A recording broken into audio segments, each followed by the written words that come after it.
Dalam Bapa dan Putra dan Roh Kudus. Amin. Allah Bapa di surga, kami mengucap syukur dan terima kasih. Kami boleh Kau didik untuk menjadi manusia yang bijak. Sadar akan tujuan hidup kami. Sadar akan keberadaan hidup kami.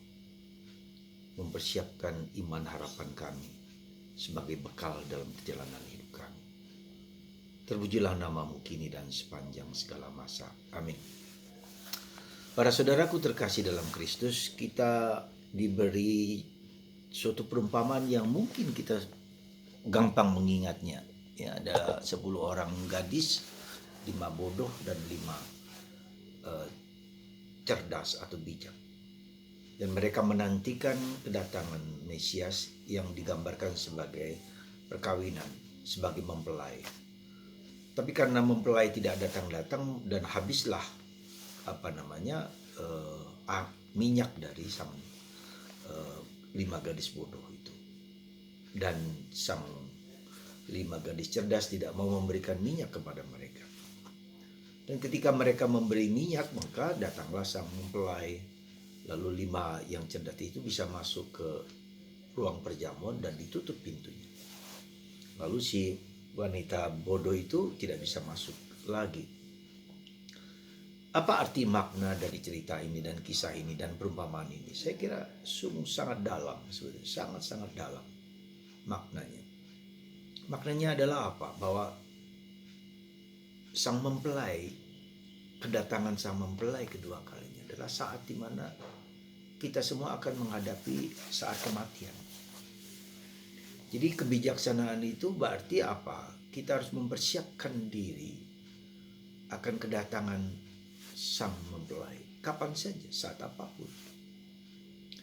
Jadi orang bijak itu orang yang sadar, orang yang tahu, orang yang mau, orang yang aware. Tidak hanya tahu tapi aware, sadar bahwa hidup itu ditentukan oleh persiapan kita. Jadi minyak itu apa artinya? Minyak itu simbol di mana itu memberikan terang. Ya, jadi apa yang memberikan terang? Dan simbol itu adalah simbol yang minyak itu simbol apa itu? Simbol iman, harapan, dan kasih. Ketiga keutamaan teologal, maka disebut keutamaan teologal, keutamaan ilahi. Ya. Inilah yang menjadi minyak itu. Dan selama di dunia ini kita harus menyimpan keutamaan, ketiga keutamaan itu. Supaya nanti keutamaan ilahi ini ketika kita mati, keutamaan ini akan menjadi terang membimbing kita menuju labirin. Ya, perjalanan kita itu bukan hanya perjalanan di dunia ini, tapi nanti kita menuju perjalanan, dan dalam perjalanan itu kita diterangi oleh ketiga keutamaan itu, iman, harapan, dan kasih. Ya. Nah, karena itulah si bodoh ini dia hanya bekerja, hanya mencari pada apa yang habis. Jadi minyak yang habis itu sudah habis. Iman, harapan, dan kasih hanya terbatas, hanya sedikit. Gitu. Dan sedangkan yang cerdas menyimpan iman, harapan, dan kasih itu berlimpah. Ada sisanya, sehingga ketika dia mati atau ketika kita mati, iman, harapan ini ya, akan terus. Dan kenapa si wanita cerdas ini, bijak ini tidak bisa memberikan kepada wanita bodoh ini? Karena ketika kita sudah berada dalam kematian, kita tidak bisa lagi berbuat sesuatu bahkan untuk diri kita sendiri pun. Apalagi dikasih kepada orang lain. Itu menunjukkan kepada kita bahwa iman, harapan, dan kasih itu adalah respons pribadi, saya pribadi. Bukan lagi orang lain, bahkan orang yang dekat sekalipun, istri, suami, anak. Ada saat-saatnya kita harus menentukan sendiri, dan kita sendiri yang harus menyimpan minyak itu, menambah minyak itu pada diri kita sendiri. Ketika di Siantar saya menemukan di depan seminari menengah Siantar itu, Kristus Sacerdos, ada banyak ada kapel stasi begitu kan.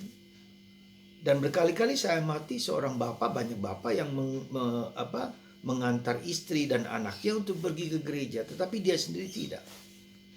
Dan dia bisa mengatakan kepada istrinya, tolong doakan saya. Selalu begitu. Dan dia tidak pernah ke gereja, hanya mengantar istri dan anak-anak.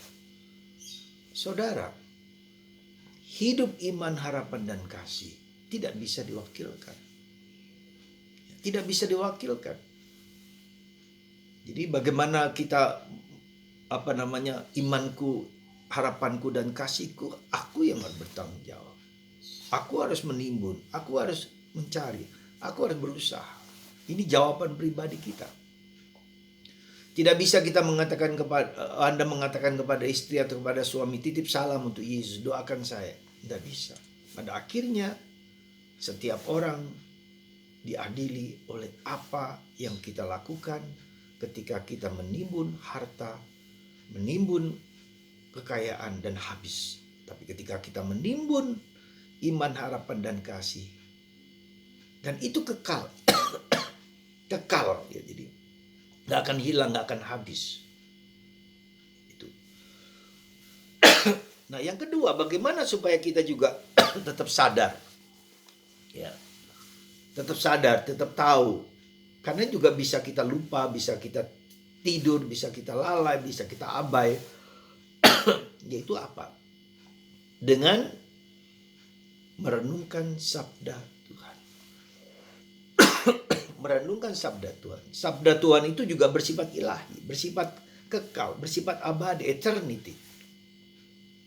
Jadi ketika kita merenungkan sabda Tuhan, membaca dan mengerti, memahami, dan kita direnungkan di pikiran kita, dimasukkan ke dalam hati dan diresapkan, kita berjuang untuk membuat sabda itu menjadi hidupku. Karena itu abadi. Karena itulah maka saudaraku, mari kita lebih lagi merenungkan, membaca kitab suci. Kalau Anda ada ruah, bacalah kitab suci, bacalah Injil berkali-kali sampai Anda mengerti, memahami, dan bertanya dalam hati, supaya pikiran kita, hati kita, badan kita, mulut kita dipersiapkan. Kita mempersiapkan diri dengan merenungkan itu, supaya nanti pada waktunya kita tetap sadar, kita tetap tahu. Kita tidak cukup hanya pergi ke gereja seminggu sekali. Kita tidak cukup hanya berdoa rosario. Kita tidak cukup hanya melakukan kegiatan hadir di lingkungan di mana-mana. Penting tentu supaya kita sadar, aware. Baca firman Tuhan, merenungkan, dan ingin mempersembahkan seluruh hidup kita kepada Tuhan. Itulah bentuk-bentuk persiapan batin kita, supaya nanti pada waktu kita datang, pada waktu Tuhan mempelai datang, kita sudah siap dan menyimpan minyak untuk perjalanan kita nanti di akhirat. Tuhan memberkati Anda dan semua, supaya kita siap-siap dengan serius dan sungguh-sungguh bahwa hidup adalah menyimpan minyak iman, harapan, dan kasih. Tuhan memberkati Anda semua. Bapa, Putra, dan Roh Kudus. Amin.